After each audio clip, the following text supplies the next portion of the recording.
I felt like he had my career highlight reel the first 12 minutes of the game. So it's special to watch when it's special to watch him every night, but it's special to watch him on nights like this where he's in total control, total command. Gets wherever he wants and is able to finish amongst the trees. It's just a pleasure to see it up close and to be a part of it.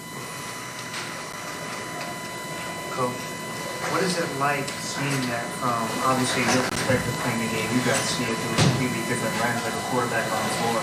So what is it like just seeing him knowing that you played that position, how smart he is, just always one step ahead? Well, he's just so skilled and such an incredible athlete. He moves so well. He's always able to find a little bit of space. It's amazing that he can get in there amongst 3-4 players much bigger than him and still find a window to finish like there's no one else on the floor. So it's, the shot making, we see people make shots and get hot. And we see, how special he is at finding a spot and getting his shot off. But, some of those finishes are just what separate him, I think, in a way that he can play at his size like he's 6'7", shoot over players. So whether it's, posting up, spinning off guys, or finishing in the lane, it's just, very, very, very rare air. Kevin had on Sunday, I mean, how big was starting the phone Sunday, even just from a workload perspective, even just to get Kevin a little less?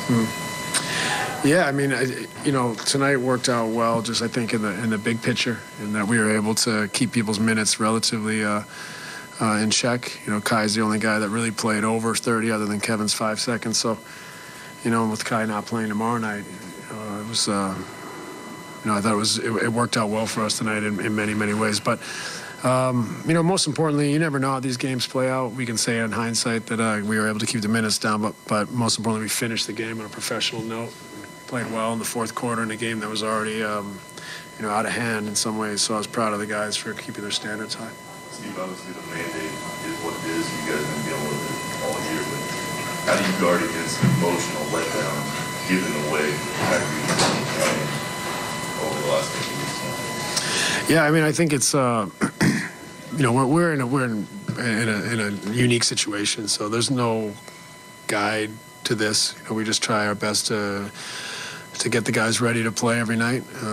We know we play so many games in this league. Everyone has ups and downs. Everyone has letdowns. We're trying to finish the season strong because it's, important time for us to get to know each other, to get to find a style of play and understand the way we connect and what our details are and how they fit together. It's easy to put them on paper. It's another thing to do it on the court, and we don't have a lot of time. So these games are important for us regardless of who's available, who's not available. And, with Kyrie not playing at home right now, those games are still important for us to try to find a better understanding.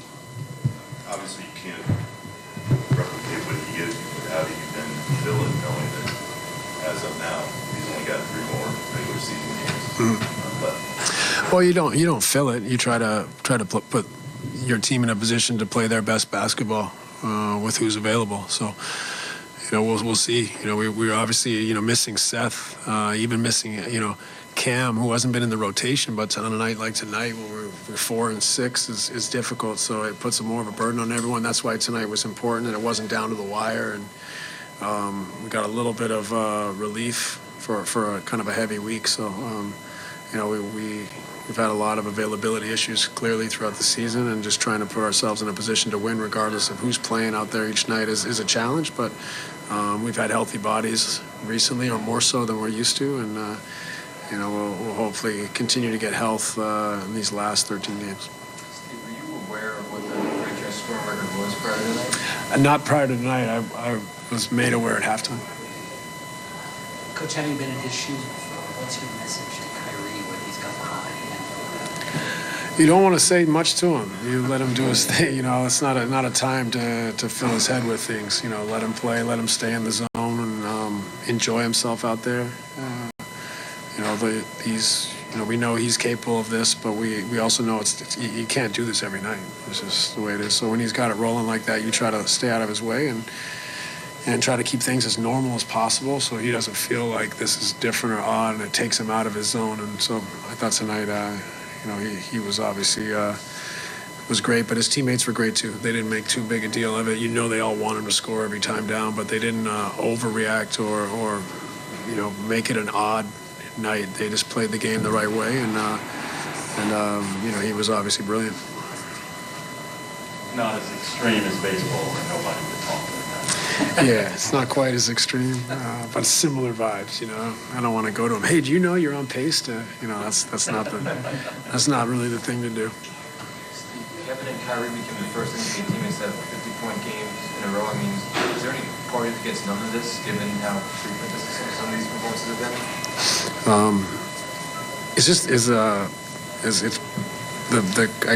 Yes, because it's not a surprise. It's not out of the realm of possibilities, and so maybe we do take it slightly for granted. As you said.